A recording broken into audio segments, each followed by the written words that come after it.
Good morning. Still morning, right? Good morning. Yesterday, the world saw the truth of January 6th. They saw what we knew, that our Capitol Police and the Metropolitan Police of Washington, D.C. were our heroes. They risked their lives to save the Capitol, our democracy, and to honor the Constitution which called for us on January 6th to count the vote, receive the electoral college votes, to count them and to certify the President of the United States. There was an assault on that particular day. It wasn't just any day of the week, to make sure that we did not honor the Constitution and that we would disrupt the peaceful transfer of power. Those law enforcement officers were heroes. They risked their lives to honor the oath they take to uphold the Constitution. Their testimony was powerful. We thank these patriotisms for their heroism and the valor of that dark day. And we thank them for their courage to present their harrowing testimony of what happened that day. We have a duty to the Constitution and to the country to find the truth, to follow the facts where they take us, and to honor the trust that the American people have placed in us. We must ensure that the American people have confidence in the truth that emerges. We thank our heroes, more than just the four who testified, but the story they told. I have quoted President Lincoln many occasions, and I did most recently yesterday morning to the House Democratic Caucus. And this is what he said during the Civil War. We cannot escape history. We of this Congress and this administration will be remembered in spite of ourselves. No personal significance or insignificance can spare one or another of us. He then went on to say, Lincoln did, we bear the responsibility to find the truth and to ensure, again, this is my words now, this attempt to overthrow the government never happens again. This is called patriotism. It is about the Constitution. It is about the life and future of our American democracy. There is no room for politics or partisanship. I salute Chairman Thompson and the entire committee for the solemnity and patriotism they brought to the proceedings. I'm very proud of all of them, but all of us are most proud of the law enforcement officers who testified. As the Select Committee pursues the truth, the House continues to work for the people. Right now, we have the appropriations bills on the floor that meet the needs of America's working families. I'm always taking pride in the Appropriations Committee, being an appropriator for many years myself. It's a place where we always strive for bipartisan leadership. We always try to find common ground. The president said that help is on the way. Well, we can say with these bills that help is here, with the investments in jobs, opportunity, and again, working families. That is what unites us as Democrats, our commitment to America's working families, despite whatever differences we may have. And in this legislation, we're benefiting Americans' working families with investments in health, education, and financial security as we advance justice. Rebuilding the infrastructure as we take America into a clean energy future to fight the climate crisis. We're helping workers by creating jobs, thousands of good-paying jobs that this legislation will engender. We're fighting future pandemics and advancing America's preeminence in science. Science, science, science, and science. Honoring our duty to veterans and keeping America safe. At last, the Senate has, again, I go to another subject, on the subject of the supplemental that we sent over 2 months ago to the Senate. I'm very pleased that we're hearing that they may be taking up that legislation finally today. It's not what we sent. It's certainly not what we need, but it is a good step forward. Are eager to see what does transpire. We understand it will happen today. There are certain things that we had wanted to have a bonus for our workers. Here they're not in. Well, when we see what they actually pass, we can talk about what we need to do along the way. But we do, it's long overdue, months overdue, hundreds of billions of dollars underfunded, but nonetheless, I think the actions yesterday by our law enforcement officers and their appeal to get something done as soon as possible has perhaps even jarred the Senate to move in a bipartisan way to pass this legislation. So we look forward to seeing what they do and hopefully taking up that legislation this week. It doesn't mean that we're finished, but it does mean that we can't wait another day until we strengthen our Capitol Police force, strengthen the Capitol, the actual physical Capitol, so as soon as we can come to a time when families and children can come and learn about the Congress, legislators can do their job, you all can do yours, covering it all, and we can return to some normalcy. And that, I guess, is about it for now. Any questions? Speaker, Yeah. just to clarify something from earlier, is Kevin McCarthy a moron, and if so, why? I said earlier in my comment, science, science, science, and science. On almost every subject that you can name, science is the answer. Whether it's the climate crisis, whether it's a health crisis, whether it's our preeminence in the world in technology, science, science, science, science. To say that wearing a mask is not based on science, I think is not wise, and that was my comment. And that's all I'm going to say about that. Yes, sir. Yes, sir. On the January 6th committee, Yes, sir. what steps would you like to see them take next, and how soon should they take them? You're about to go on a 7-week recess. Well, the committee is its own functioning self. I made the appointments.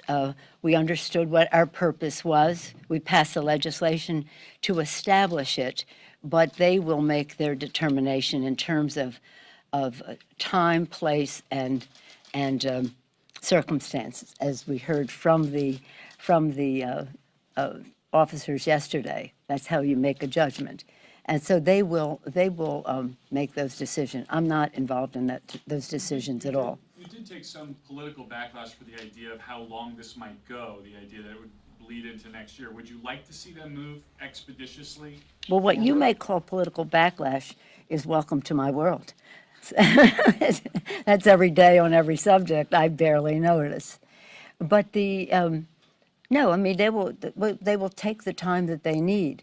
I've said that because we were very late in getting to this, because we were striving for the bipartisan commission, which we thought was very possible.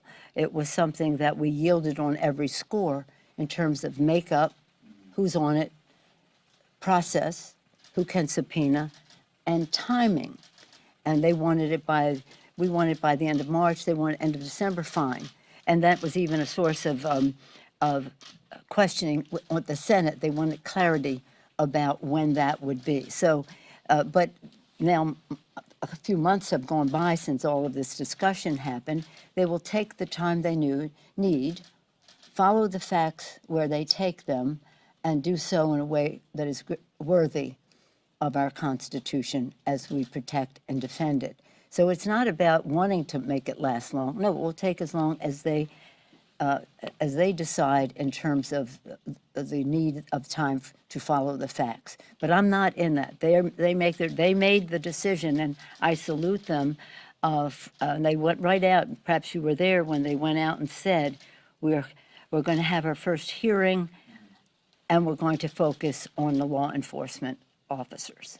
That was their decision, and it was a very wise one. Yes, ma'am. Yes, Senate Minority Leader Mitch McConnell is doing a number of radio ads in the coming days in Kentucky to promote getting vaccinated in his state. What do you make of this effort, and has he done enough to call out specifically some on the right who are spreading vaccine misinformation? Well, I'm glad that he's doing those ads, long overdue. This was so self-evident and so obvious. They must have been getting, I don't know, maybe they were getting, to use your term, political backlash for not doing it, as they now sadly see people suffering, and in some cases with long-term COVID. So certainly the Republican Party has been delinquent in embracing the science that people need to be vaccinated. And that's why when we talk about the masking policy in the House following the guidance, we always just follow the guidance of the Capitol physician. There is no discussion about should we do it, should we not, for one reason or another. It's the decision of the Capitol physician who is following the guidance of the CDC about the mask. Well, the people have known for a long time that we need to do the vaccinations. I know a lot about that viruses because I, for 30 years, have been working on the HIV and AIDS. My very first words on the floor of the House were about HIV and AIDS.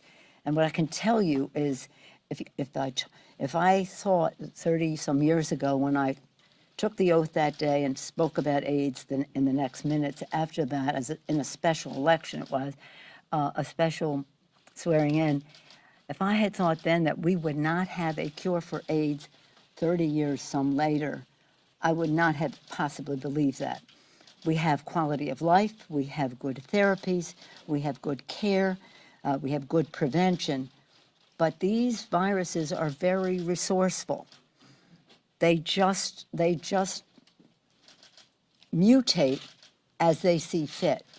And in terms of what that means now, the mutations are engendered by transmittal.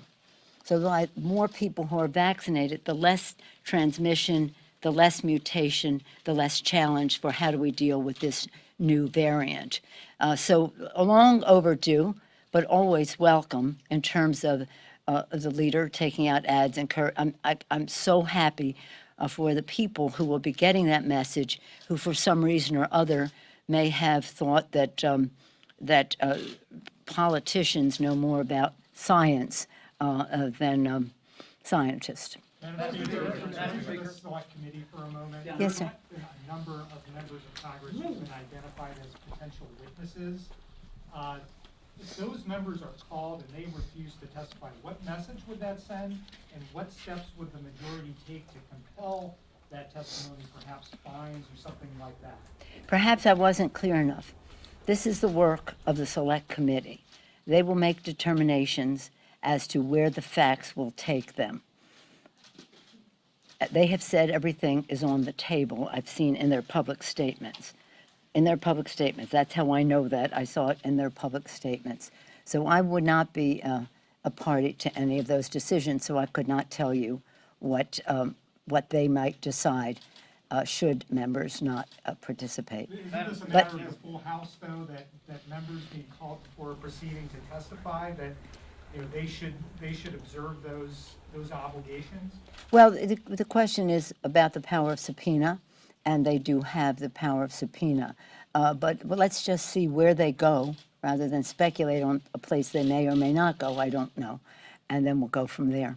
But thank you. Yes, there's been a lot of back and forth between the administration and Democrats here on Capitol Hill about student loans and canceling student loan debt. Each has said, well, the president can do this by executive order. The president said, oh, let's do it by legislation. Can you explain why the administration and Democrats in Congress pushing for this are fighting this out this way? Why, I mean, it would seem there's not the votes to pass the bill. Is that in fact the case? Is that why Congress is? No. Well, thank you for your question. It's so refreshing to get a question on substance and process, but not responding to whatever. Here's the thing. People think that the President of the United States, is this more on the subject than you ever want to know? Well, you'll let me know. People think that the President of the United States has the power for debt forgiveness. He does not. He can postpone, he can delay, but he does not have that power. That has to be an act of Congress. And I don't even like to call it forgiveness because that implies a transgression. It's not to be forgiven. Just freeing people from those obligations. So the question of who gets forgiven, to use the term of art that is out there, is a debate. Do we use whatever money there is for the broadest base of support of those with more people with even less debt or fewer people with more debt? That's a policy discussion. But the difference between the president can't do it. So that's not even a discussion. Not everybody realizes that, but the president can only postpone, delay, but not forgive. And that said, following up, what would be the parameter? And what would be fair to those who have incurred major debts, repaid them, or are still working to do so? Yeah. And then if, say, something were to go through, say, okay, this group had to pay and this group did Yeah, well, not. there you are. You've described it very well. I do think that what the president is putting forth in Build Back Better in terms of opportunity for all Americans, whether they go to college or not, that they may not even aspire to that, and that's fine.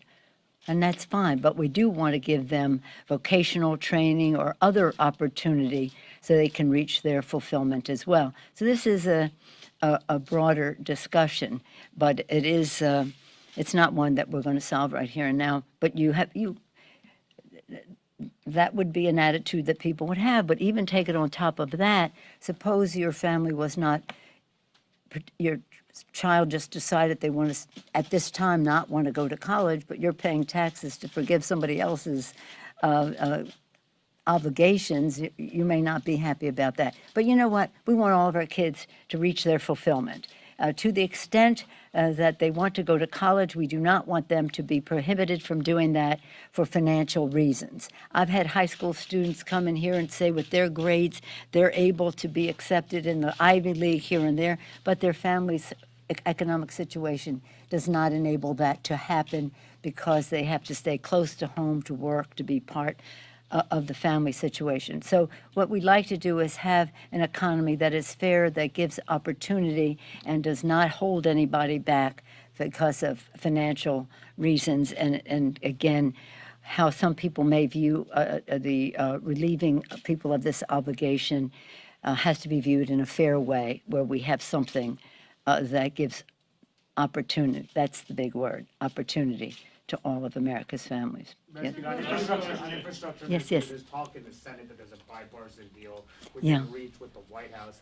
Would you commit to approving a bill unchanged, a Senate bill unchanged, assuming it passes the Senate, would it be unchanged in the House? No. You'd change it? No, I mean, the point is we have to see it. Have you seen it? I have not. No, we haven't seen it, so you're asking me to commit to something that none of us has seen. We are rooting for it. We're hoping for the best. That was good news just as we came in, that it broke, that they thought they were even closer. We've heard that before. But no, I mean, we very much want it to pass. Our chairman of our committee of jurisdiction is saying that we'd like to see it, and perhaps we may have to have some discussion about it. But I can't commit to passing something that I don't even know what it is yet, but I'm hoping for the best. But you still won't put that on the floor until reconciliation is passed the Senate? Yes, still. Madam Speaker. Thank you for your question. Madam Speaker. She's saying that was the last question, and when Drew says it's the last question. Should That's the what I Giants do. trade for Max Scherzer? What, dear? Should the Giants trade for Max Scherzer? Oh, here we Is there room go. to be looking Here for we him? got sports. If you think I'm in a mood, I've been staying up all night watching the Olympics, the reruns, the this, the that. I just love watching it, and the drama of it all, too.